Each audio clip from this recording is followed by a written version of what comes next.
o meu ser. Eu sei que problemas virão, mas forças encontro em tuas mãos. Graças sem fim, morreste por mim, posso então viver, ser como tu és, te conhecer cada vez mais. Cristo no outro que traga esperança ao meu coração. Ser como tu és, te conhecer cada vez mais. Cristo no outro que traga esperança ao meu coração.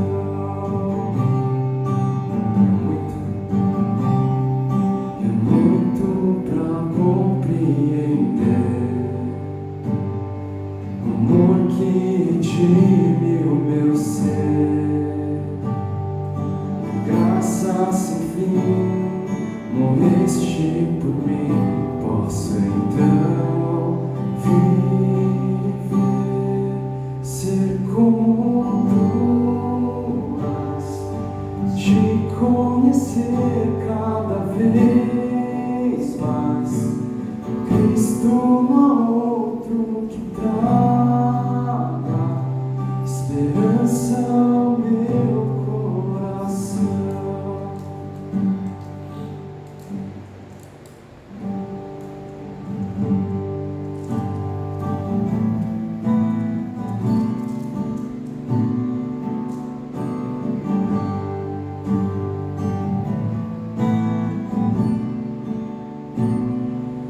Amor tão grande que não dá pra imaginar,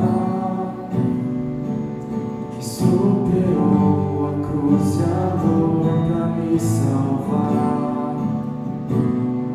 E até eu ver a tua face, tua graça me levar pro céu, confio em ti.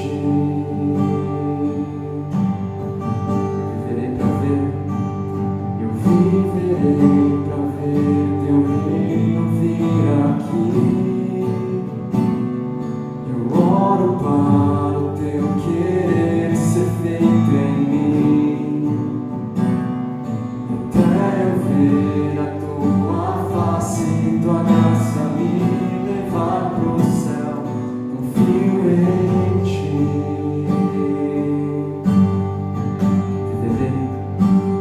Viverei pra te amar, viverei pra te louvar, viverei e em temor a ti.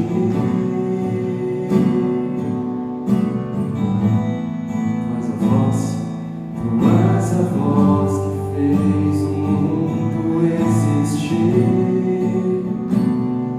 És um sussurro que está dentro de mim.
viverei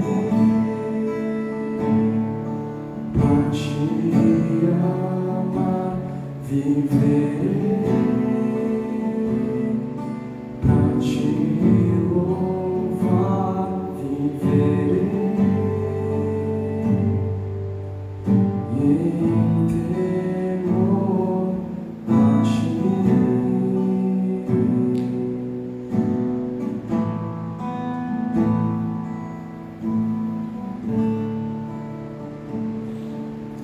Começa a sentar agora.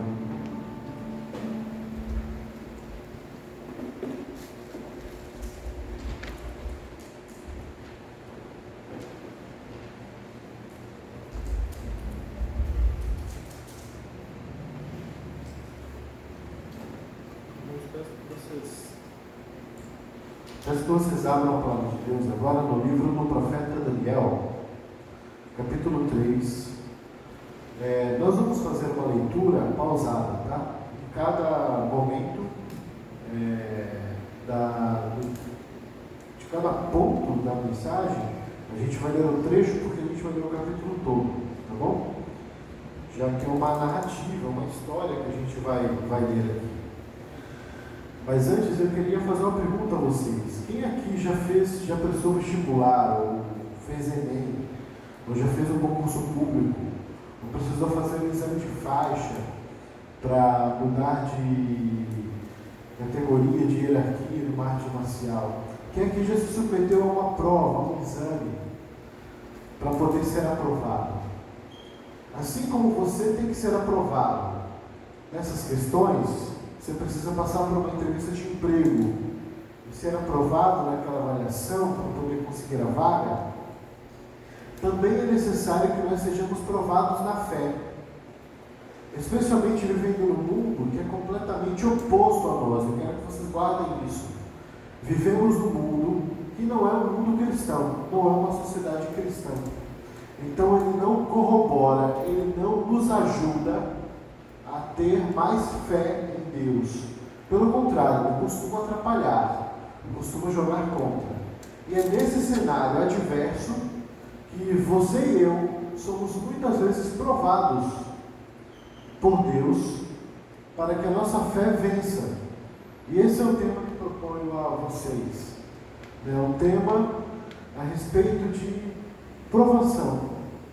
Sabendo que provação é isso, essas avaliações da nossa fé, que fazem com que a gente experimente em que nível, digamos assim, de fé nós estamos. Como vencer, então, as provações da fé? Esse é o tema que eu proponho a vocês. E nós vamos ler a primeira parte, vai ser do versículo 1 ao versículo 7, todos juntos, acompanhando a leitura, e diz assim a palavra de Deus. O rei Nabucodonosor fez uma imagem de ouro de 27 metros de altura e 2 metros e 70 centímetros de largura, e ergueu na planície de Dura, na província da Babilônia. Depois convocou os sátrapas, os prefeitos, os governadores, os conselheiros, os tesoureiros, os juízes, os magistrados e todas as autoridades provinciais para assistirem à dedicação da imagem que mandara erguer. Assim todos eles, sátrapas, prefeitos, governadores, conselheiros, tesoureiros, juízes, magistrados e todas as autoridades provinciais se reuniram para a edificação da imagem que o rei Nabucodonosor mandara erguer e ficaram em pé diante dela. Então o arauto proclamou em alta voz: esta é a ordem que lhes é dada. Ó homens de todas as nações, povos e línguas, quando ouvirem o som da trombeta, do pífaro, da cítara, da harpa, do saltério, da flauta dupla, de toda espécie de música, prostrem-se em terra e adorem a imagem de ouro que o rei Nabucodonosor ergueu. Quem não se prostrar em terra e não adorá-la, será imediatamente atirado em uma fornalha em chamas. Por isso, logo que ouviram o som da trombeta, do pífaro, da cítara, da harpa, do saltério, de toda espécie de música, os homens de todas as nações, povos e línguas prostraram-se em terra e adoraram a imagem de ouro que o rei Nabucodonosor mandara erguer. Meus irmãos, a primeira coisa que nós devemos ter para que sejamos aprovados na fé em Deus é lealdade para com Deus. Se a gente quer ser aprovado na fé, ter uma fé aprovada, uma fé bem avaliada diante do Senhor, então a primeira coisa que nós devemos ser leais a Deus. E o primeiro fato a respeito de como isso é importante é de que nós não estamos, de fato, numa sociedade que concorre ao nosso favor, mas na verdade luta contra a nossa fé. De tal maneira, então, que o que a gente vê aqui, neste episódio na Babilônia, no qual estão envolvidos, a gente vai ver, judeus que terão a sua fé provada, é de que há vários ídolos disputando também o nosso coração. Que não é apenas o Senhor que o requer, que quer o nosso coração, mas há vários ídolos. E com frequência nós caímos em idolatria, como estes homens aqui tiveram que cair em idolatria por conta de uma imagem gigantesca erigida pelo imperador babilônio. Nós também somos seduzidos a cair em tentação em relação aos ídolos do nosso tempo. Ídolos muitas vezes não tangíveis, ou seja, que você não toca, não é uma imagem, mas são ídolos que costumam ser bastante idolatrados na nossa geração. Ídolos como o sexo, ídolos como o poder, ídolos como o dinheiro, ídolos como o nosso egoísmo, o nosso egocentrismo. Há vários ídolos, portanto, que estão disputando a nossa lealdade, a nossa fidelidade. Atente-se a isso. Que tipo de ídolo te seduz? Faça essa autoanálise. Que tipo de ídolo te seduz? Qual o tipo de ídolo, qual o seu coração tende a querer se prostrar? Faça essa pergunta para que você possa ser leal de fato a Deus. Aí o nosso texto continua. Vamos lá. Bíblias abertas, vamos a partir do versículo 8. Nesse momento, alguns astrólogos se aproximaram e denunciaram os judeus, o povo de Deus aqui, dizendo ao rei Nabucodonosor: ó rei, vive para sempre. Tu emitiste um decreto, ó rei, ordenando que todo aquele que ouvisse o som da trombeta, do pífaro, da cítara, da harpa, do saltério, da flauta dupla e de toda espécie de música se prostrasse em terra e adorasse a imagem de ouro. Que todo aquele que não se prostrasse em terra e não a adorasse seria tirado numa fornalha em chamas. Mas há alguns judeus que nomeaste para administrar a província da Babilônia, Sadraque, Mesaque e Abednego, que não dão ouvidos ao rei, não prestam culto aos teus deuses, nem adoram a imagem que mandaste erguer. Furioso, Nabucodonosor mandou chamar Sadraque, Mesaque e Abednego. E assim que eles foram conduzidos à presença do rei, Nabucodonosor lhes disse: é verdade, Sadraque, Mesaque e Abednego, que vocês não prestam culto aos meus deuses, nem adoram a imagem de ouro que mandei erguer? Pois agora, quando vocês ouvirem o som da trombeta, do pífaro, da cítara, da harpa, do saltério, da flauta dupla, de toda espécie de música, se vocês se dispuserem a prostrar-se em terra e a adorar a imagem que eu fiz, será melhor para vocês. Mas se não adorarem, serão imediatamente atirados numa fornalha em chamas, e que Deus poderá livrá-los das minhas mãos. Meus irmãos, ainda que o mundo esteja em constante oposição, nós devemos ser leais a Deus. O que nós acabamos de ler aqui é que estes judeus estavam numa grande enrascada, porque existia uma ordem, um decreto do rei que não podia ser revogado e que não podia ser contrariado. Porque se fosse aquele então que não adorasse aquela imagem de escultura de ouro que Nabucodonosor havia feito, seria jogado numa fornalha ardente. Eu te pergunto, o que é que você faria? O que é que você e eu podemos fazer quando o mundo ele expõe completamente toda a sua inimizade para conosco, pelo fato de nós expressarmos uma fé que muitas vezes vai de encontro aos valores deste mundo? Meus irmãos, é ilusão nós esperarmos amizade do mundo, e aqui eu preciso conceituar mundo. Mundo aqui é todo, digamos que o sistema cultural, civilizacional, todo o sistema que engloba qualquer cultura, de qualquer lugar, de qualquer tempo, do qual Deus, o Deus verdadeiro, revelado em Jesus Cristo, nosso Senhor, Ele não é devidamente adorado, Ele não é devidamente glorificado. Nós vivemos uma cultura assim. Embora tenha um substrato cristão, embora essa cultura celebre feriados de origem cristã, como o Natal, que celebraremos daqui a 22 dias, essa cultura não é uma cultura cristã. É uma cultura que a gente chamaria de secular, na qual Deus não é o centro dela. As pessoas, na nossa cultura, elas não vivem para glorificar a Deus. Elas não levam aquilo que Deus pensa a respeito da vida delas, elas não levam em conta, não é algo importante. Então isto é o que a Bíblia muitas vezes chama de mundo. É o mundo que nos odeia de Jesus. É este tipo de mundo. É o mundo que se ergue em oposição à igreja, muitas vezes.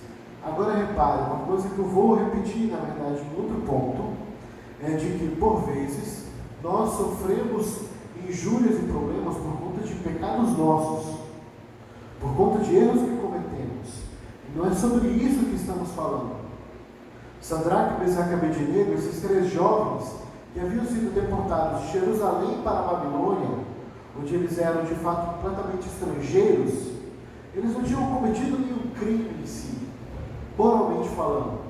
Eles apenas se reservaram a não ir de encontro àquilo que a sua consciência estava dizendo. Ora, é errado se prostrar diante de ídolos falsos, porque só a Deus prestará culto, assim diz o mandamento de Deus. Assim Moisés ensinou. Então não havia nada de errado moralmente na opção deles. Mas como eles então são confrontados pelo rei, que os havia colocado numa posição de destaque no meio do povo babilônio como governantes, eles então são ameaçados. Que tipo de oposição você pode dizer que já sofreu neste mundo por conta da sua fé? Você tem um relato assim, de ficar numa situação na qual você pode ceder a uma pressão de uma amizade, isso especialmente quando a gente é jovem, quando a gente é adolescente, está em busca de aceitação, de fazer parte de um grupo. É muito comum a gente ceder, fazer concessões para que a gente seja aceito. Eu lembro que na minha juventude havia muito disso, no colégio, na própria faculdade, de você passar por certos ritos junto aos grupos da faculdade e da escola, para que você pudesse fazer parte deles. Você não seria uma pessoa legal, por exemplo, se você não saísse com os colegas para beber. Você seria alguém chato, excluído, não conseguiria fazer amizades, por exemplo, se você não saísse para beber à noite. Os roqueiros, por exemplo, da minha época, iam muito a cemitério, beber vinho barato. E isso era o rito. Se você queria fazer parte da tribo de roqueiros, era isso que você deveria fazer. Ir lá para o cemitério da cidade, beber vinho barato e ficar escutando death metal. Era isso que se fazia. Sabe, muitas vezes nós sofremos pressões no mundo, pressões no trabalho, por exemplo. Chefes que assediam seus empregados a fazerem coisas que são ilegais, que são criminosas, e que, portanto, vão de encontro também àquilo que Deus pensa, ao caráter santo de Deus. O que é que você faz? O Senhor nos diz que é bem-aventurado aqueles que sofrem perseguição por causa do seu nome, por causa do nome de Cristo. Mateus 5,11. O Senhor diz que é bem-aventurado, a pessoa mais feliz do mundo é aquela que sofre perseguição por causa do Evangelho.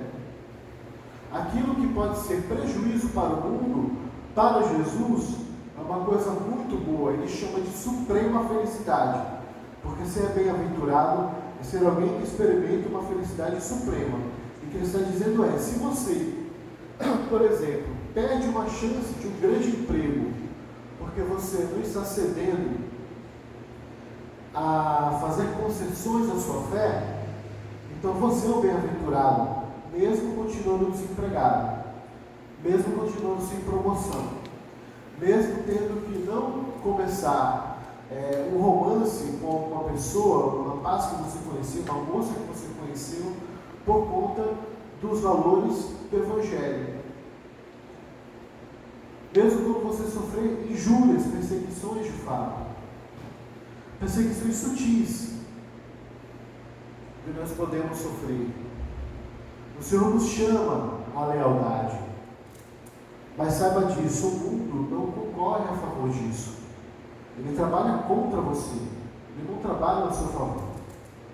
Já dizia um grande poeta brasileiro que o mundo é um moinho de moer gente, de moer pessoas, de moer sonhos, de moer planos, projetos. Não confie no mundo. O mundo não joga ao seu favor. Aquilo que muitas pessoas falam de vida, né? Ah, a vida é dura, é perversa, e ela é contra você, não é ao seu favor. Quem é ao seu favor é só Cristo, nosso Senhor, mais ninguém. E é nesse cenário, portanto, que vem a resposta deles. Vamos ler aqui, continuando no versículo 16, vamos ler até o 18, a resposta desses judeus. Sadraque, Mesaque e Abednego responderam ao rei: Olha, Nabucodonosor, não precisamos defender-nos diante de ti. Se formos atirados na fornalha em chamas, o Deus a quem prestamos culto pode livrar-nos, e ele nos livrará das suas mãos, ó rei. Mas se ele não nos livrar, saiba, ó rei, que não prestaremos culto aos teus deuses, nem adoraremos a imagem de ouro que mandaste erguer. A resposta deles é uma resposta firme, é uma resposta de quem está convicto a respeito daquilo que crê. Irmão, se a gente titubeia, é porque talvez a nossa fé não esteja firme o suficiente. Eles estão aqui dando demonstrações claras de que eles conhecem a Deus. Você conhece ao Deus que você diz, que você professa crer e adorar, a ponto de conseguir dar respostas nesse nível, de dizer: não, eu sofro as consequências, eu não preciso nem me defender diante de você, porque se Deus quiser me livrar de uma demissão, se Deus quiser me livrar de uma denúncia falsa, se Deus quiser me livrar de um isolamento, de um cancelamento de internet, seja o que for, Ele vai fazer. E o que é interessante aqui é que a fé deles em Deus não dependia do fato de Deus livrá-los ou não. Eles estavam deixando muito claro que Deus poderia livrá-los. Ele tinha poder suficiente para isso. E que a arrogância do rei em dizer: que Deus poderá livrá-los das minhas mãos? Essa arrogância, ela não valia de nada diante do poder daquele que é o Criador de todas as coisas. Mas isso era uma prerrogativa de Deus, salvar ou não.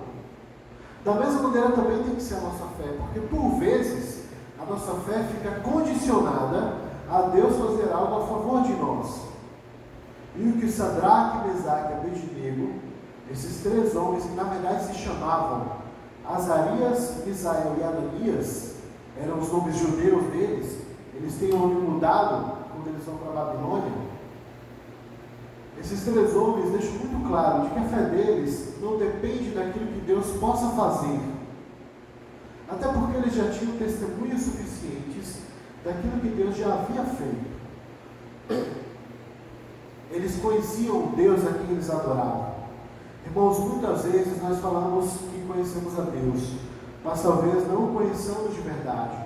E por isso que vem a nós tentações e não conseguimos resistir, porque nós não conhecemos a Deus o suficiente para confiar nele em qualquer circunstância. Falta muitas vezes a nós conhecimento de Deus, que tinha da parte desses rapazes, de tal maneira que a gente possa dar respostas para as pessoas que elas talvez nem entendam na hora. Não, mas por que você não vai fazer isso? Pô, por que você não vai sair com a gente? Não, porque não convém, porque eu conheço o Deus a quem sirvo. isso não combina com o caráter dele. Irmãos, o bom crivo para a gente fazer qualquer coisa nesta vida é saber se aquilo que nós fazemos honra o nome de Jesus.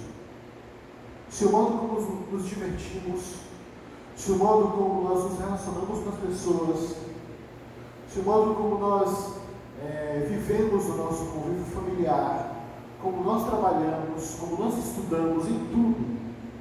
Sério, esse é o grande crivo, o grande funil pelo qual sua vida tem que passar. Isto honra ao Senhor.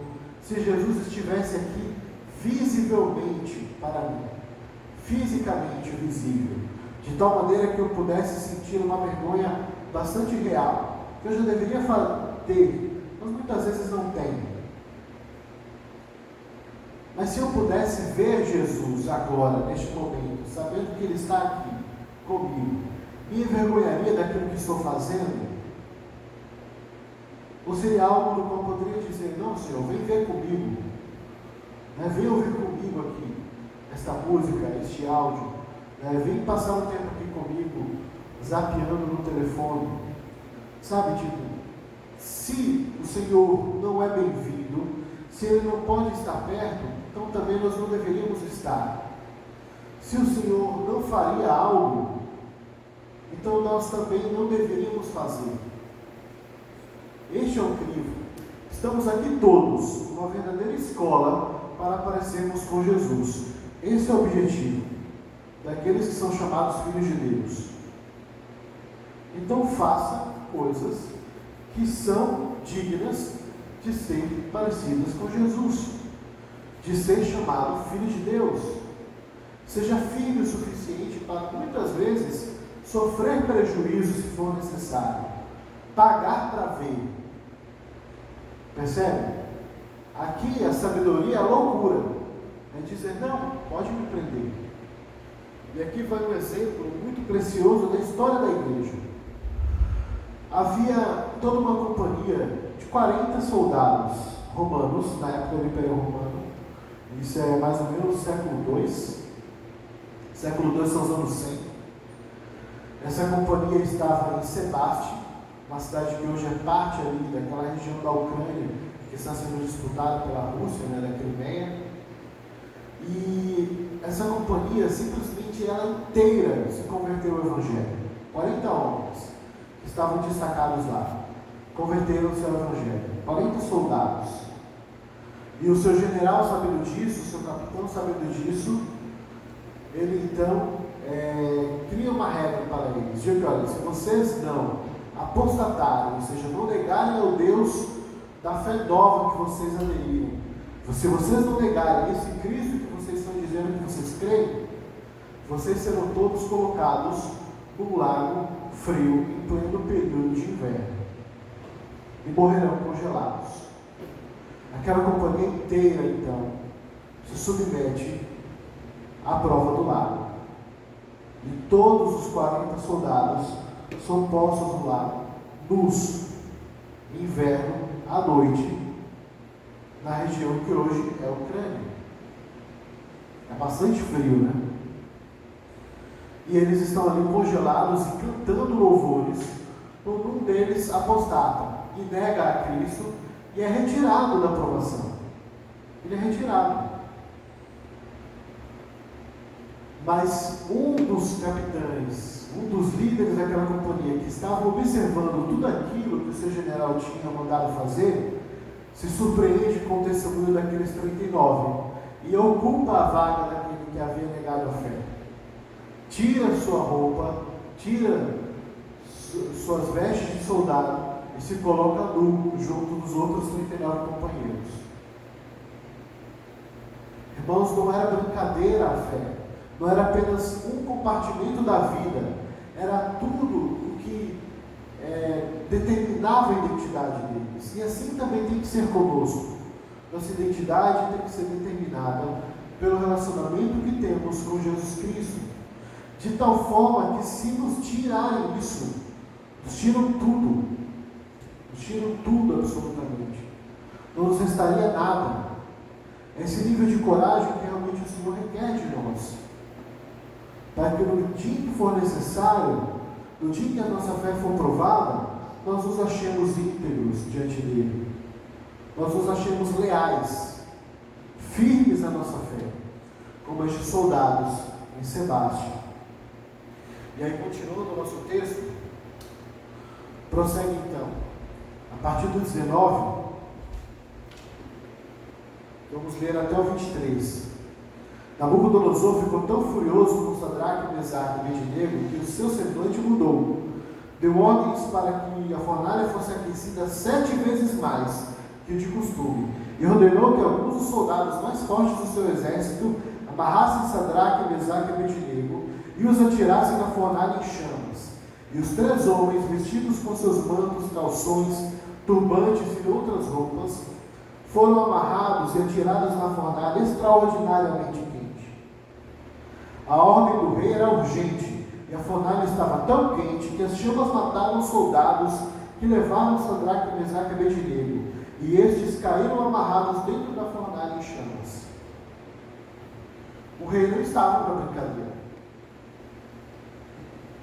E aqui vem o nosso segundo ponto. Nossa segunda atitude para que a gente seja provado na fé e aprovado na nossa aprovação. Confia em Deus. Primeiro, seja leal. Segundo, confie em Deus. Confie no Senhor a quem você diz que serve. Por quê? Porque a realidade aqui é que nós de fato poderemos ser provados. É uma possibilidade que pode se transformar em realidade. E isso ainda que essas atitudes se tornem concretas diante de nós, se tornem ameaças reais, nós deveremos assim ainda confiar em Deus. O Senhor Jesus nos disse que no mundo nós passaríamos por aflições. Ele nunca escondeu isso. Irmãos, pregar o Evangelho no qual só há caminho de flores, em que tudo é fácil, simplesmente não existe no Evangelho. Porque o mundo, qual eu já expliquei o que é, todo esse sistema de coisas, de valores, mundo que gera violência, mundo que gera guerra, mundo que gera fome, mundo que gera pornografia, mundo que gera adultérios, mundo que gera bebedices, vícios, todo este mundo, todo esse sistema de coisas, esta cultura falida, ela vai de encontro a tudo aquilo que se chama Deus. Então o Senhor nunca negou para nós que nós poderíamos sim acabar sofrendo com perseguições. No mundo nós teríamos aflições, mas Ele nos diz: mas tenham bom ânimo, eu venci o mundo. Eu venci o mundo, Ele diz, para nos dar ânimo, para que nós confiemos nele. Para terminar, irmãos, nosso texto, vamos ler a partir do 24, então. E nós veremos como o Senhor livra estes homens, e como Ele também pode nos livrar. Mas logo depois, o rei Nabucodonosor, alarmado, levantou-se e perguntou aos seus conselheiros: não foram 3 os homens amarrados que nós atiramos no fogo? Eles responderam: sim, ó rei. E o rei exclamou: olhem, estou vendo 4 homens, desamarrados e ilesos, andando pelo fogo, e o quarto se parece com o filho dos deuses. Então Nabucodonosor aproximou-se da entrada da fornalha em chamas e gritou: Sadraque, Mesaque e Abednego, servos do Deus Altíssimo, saiam, venham aqui. E Sadraque, Mesaque e Abednego saíram do fogo. Os sátrapas, os prefeitos, os governadores e os conselheiros do rei se juntaram em torno deles e comprovaram que o fogo não tinha ferido o corpo deles. Nem um só fio de cabelo tinha sido chamuscado. Os seus mantos não estavam queimados, não havia cheiro de fogo neles. Disse então Nabucodonosor: louvado seja o Deus de Sadraque, Mesaque e Abednego, que enviou o seu anjo e livrou os seus servos. Eles confiaram nele, desafiaram a ordem do rei, preferindo abrir mão de sua vida a prestar culto e adorar a outro Deus que não fosse o seu próprio Deus. Por isso eu decreto que todo homem de qualquer povo, nação e língua que disser alguma coisa contra o Deus de Sadraque, Mesaque e Abednego seja despedaçado e sua casa seja transformada em montes de entulho, pois nenhum outro Deus é capaz de livrar alguém dessa maneira. Então o rei promoveu Sadraque, Mesaque e Abednego da província da Babilônia. O Senhor livrou aqueles rapazes, mas não se antes fazer com que eles passassem pela provação. Para que nós sejamos aprovados, deveremos passar pela provação, fazer o teste, se submeter ao exame, para assim, de fato, ter uma experiência com o Deus que pode nos livrar. Meus irmãos, quando fazemos isso, nós não fazemos nada inédito na história da igreja, na história da redenção, até porque o nosso Senhor Jesus, Ele mesmo fez isso.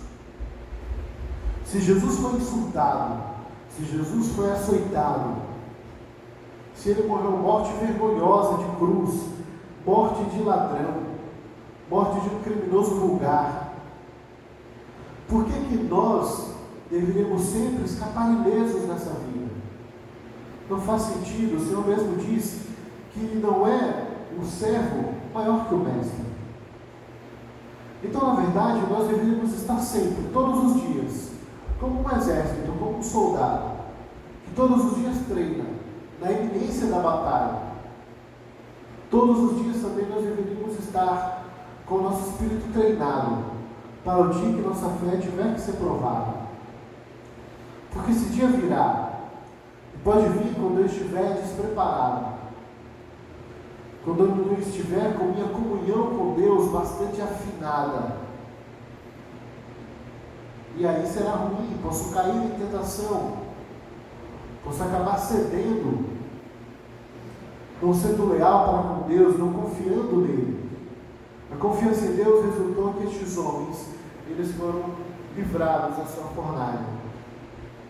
Eles foram livrados da sua aprovação. Com o objetivo com o qual o texto termina, mostrando que o próprio Nabucodonosor, esse rei idólatra, agora reconhece quem é o Deus verdadeiro.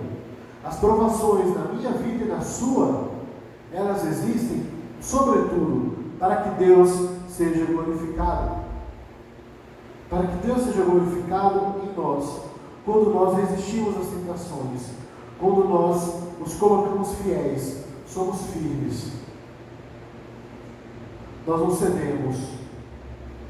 Quando uma namorada, por exemplo, não cede os assédios do seu namorado, de começar a ter relações antes dele se casarem devidamente. Quando você não cede às pressões dos seus colegas para usar algum produto químico que você não deveria, para alterar a sua realidade. Quando você não cede às tentações do seu emprego, achando que por muito ceder ao seu patrão você pode ser promovido. Por não fazer negócios ilícitos, achando que dinheiro justifica todas as coisas, que poder, ter prestígio justifica todas as coisas. Quantas pessoas hoje não se submetem ao ridículo por conta de fama na internet, por conta de ganhar mais dinheiro, por conta de amores, entre aspas. Meus irmãos, a nossa primeira lealdade tem que ser para com o Senhor. Doa o que doer. Não importa se nós sejamos jogados na fornalha ou não. O que importa é que, se formos jogados, nós jamais estaremos sozinhos. Como disse, o mundo milita contra vocês. O mundo milita contra mim. Não ao meu favor, não ao seu favor. Mas nós temos um que sim. Este sempre esteve ao nosso lado, mesmo quando nós fomos infiéis, que é o Senhor Jesus, que aqui nessa história aparece como anjo do Senhor com uma maiúsculo. Você observa isso na Bíblia, saiba que é uma aparição de Jesus pré-encarnado, o Filho de Deus, o Deus Filho, mas ainda sem ser encarnado, somente Espírito, mas visível. E é Ele mesmo que está aqui junto com estes homens, passando com eles a provação, junto com eles na fornalha. É por isso que Davi, No seu salmo mais famoso, diz que ainda que eu ande no vale da sombra da morte, não temerei mal algum, porque tu estás comigo.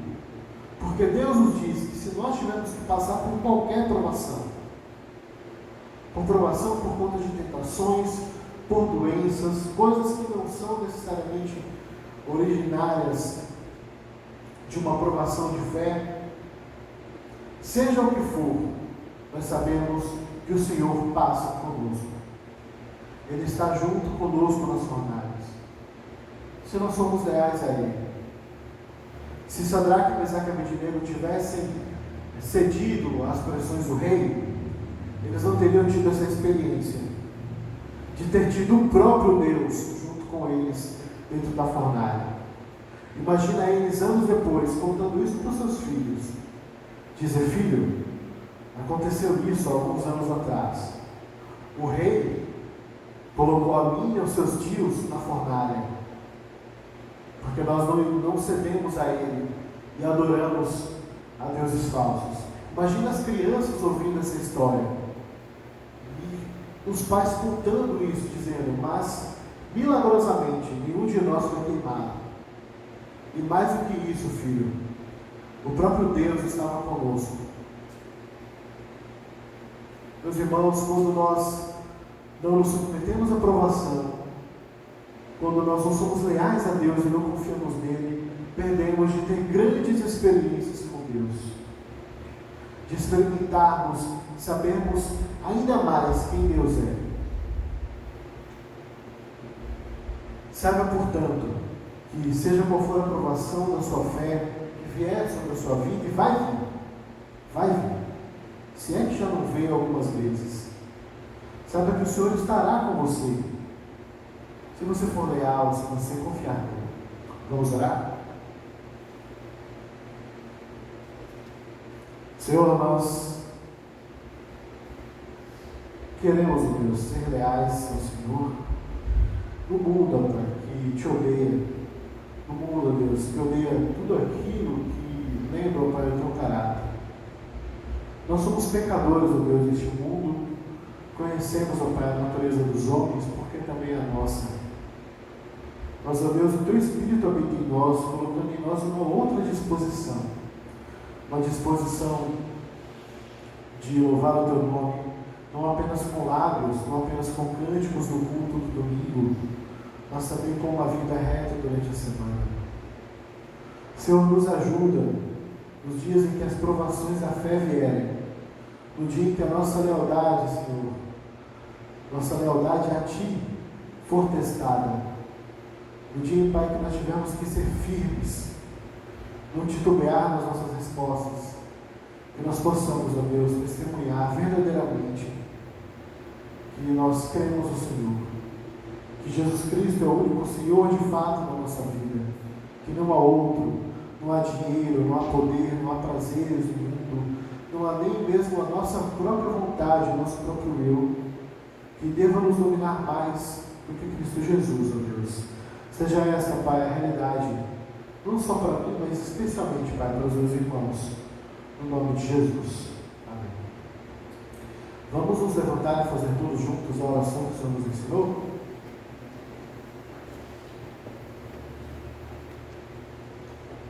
Pai nosso que estás no céu, santificado seja o teu nome, venha o teu reino, seja feita a tua vontade, assim na terra como no céu.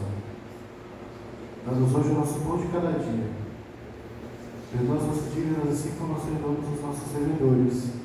Não nos deixes cair em tentação, mas livra-nos do mal, porque teu reino, o poder e a glória para sempre. Amém. Irmãos, podem se assentar. Só um aviso, acho que domingo que vem que a gente vai ter um almoço, né, de confraternização, beleza?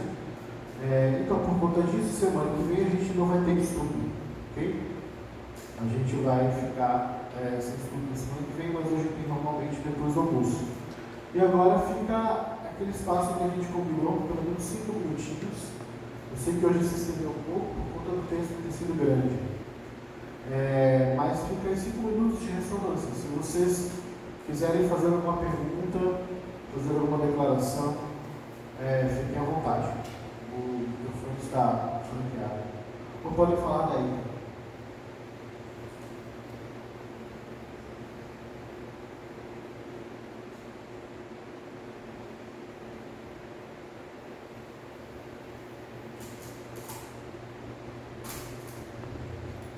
Algum comentário, alguma dúvida? Se tirada, nada, tudo certo? Pode falar. Alguma coisa no governo? Do governo no texto? Depois que aconteceu isso? Mudou porque é uma outra coisa, né? Que Deus também pode fazer. Olha só, pode. Ele não é obrigado a fazer, tá? Ele pode acabar nos honrando quando nós somos fiéis. Que é o que acontece com aqueles homens judeus, né? Eles são postos em posições mais elevadas no governo do Império Babilônico. Então isso de fato aconteceu, né? Eles ocuparam postos ainda mais altos no governo daquele império. E pode ser que também aconteça de você, por exemplo, acabar se recusando a fazer algo ilícito na empresa onde você trabalha, ser demitido por isso, e aí o Senhor te colocar numa posição melhor, uma empresa melhor, uma situação melhor. Isso pode acontecer. Isso é importante a gente frisar, que Deus não é obrigado a responder a nossa lealdade com premiações neste mundo, nesta vida. Ele já nos garantiu premiações na outra vida. Só o fato de nós ressuscitarmos, só o fato de nós, uma vez morrendo, estarmos com Cristo, estarmos com Deus e não estarmos em condenação, já é em si o maior prêmio possível. Mas pode ser que além disso, nesta vida, nesta parte da existência, pode ser que o Senhor faça isso sim, né? Mas é a critério dele, ele não é obrigado. E Sadraque, Mesaque e Abednego tinham essa consciência muito clara de que Deus poderia, inclusive, fazê-los serem fulminados pela chama, assim como aqueles homens, os guardas que haviam levado eles até a fornalha. E ainda assim, eles estariam confiando em Deus. Um bom versículo para nos dar base nisso é Jó, capítulo 13, versículo 15. Jó fala algo que soa contraditório, um paradoxo, mas que é muito, expressa bastante que tipo de fé em Deus nós devemos ter. Ele diz assim: ainda que o Senhor me mate, ou seja, ainda que eu morra, eu continuarei confiando nele. Percebeu? Jó está sendo hiperbólico, exagerado, para mostrar isso. Olha, ainda que o Senhor venha me matar, ainda que eu morra, Jó estava passando por terríveis provações. E aí ele diz: ainda que eu morra, eu continuarei confiando, depois da morte, continuarei confiando em Deus. Continuarei esperando nele a minha salvação. Essa também era a mesma disposição dele, de Sadraque, Mesaque e Abednego, a mesma disposição que deve estar em nós, né? Então mudou o governo? Mudou. Eles poderiam não ter mudado, eles poderiam ter morrido. A imagem de ouro ainda se manteve? Não se manteve. Ele não se manteve. Mas isso não quer dizer que Nabucodonosor ele tenha se convertido. Provavelmente o que aconteceu foi que Nabucodonosor conheceu Deus tão poderoso que ele acrescentou a seu panteão, a seu conjunto de divindades mais um. Ele pode até ser que Nabucodonosor considerasse que o Deus dos judeus fosse o mais poderoso, mas era um entre os outros. Então ele continuou sendo adorador de Sim, Enlil, Enki, Marduk, os grandes deuses babilônicos. Continuou sendo adorador deles também, né? Isso é importante por quê? Porque muitas vezes nós veremos pessoas falando bem de Deus, falando bem de Jesus, mas não significa necessariamente que elas são verdadeiras discípulas de Jesus. Elas pertencem a Deus, elas pertencem a Jesus, certo? Uma coisa não é necessariamente vinculada à outra. Claro que você espera de alguém que ama a Jesus que fale bem dele, mas pode ser que tenha pessoas que amem outras coisas, né? A esposa do Ozzy Osbourne, o grande vocalista, minhas referências estão todas roqueiras hoje, né? O grande criador do heavy metal, a Sharon Osbourne, ela é católica, como o Ozzy Osbourne também é. Mas ela tem uma grande imagem de Buda na noção deles. Por quê? Jesus é mais um dos vários deuses que ela deve adorar. Então a mesma coisa com o Nabucodonosor. Tá? Mais alguma coisa, irmãos? Tudo certo? Então que o Senhor os abençoe e tenha uma boa semana.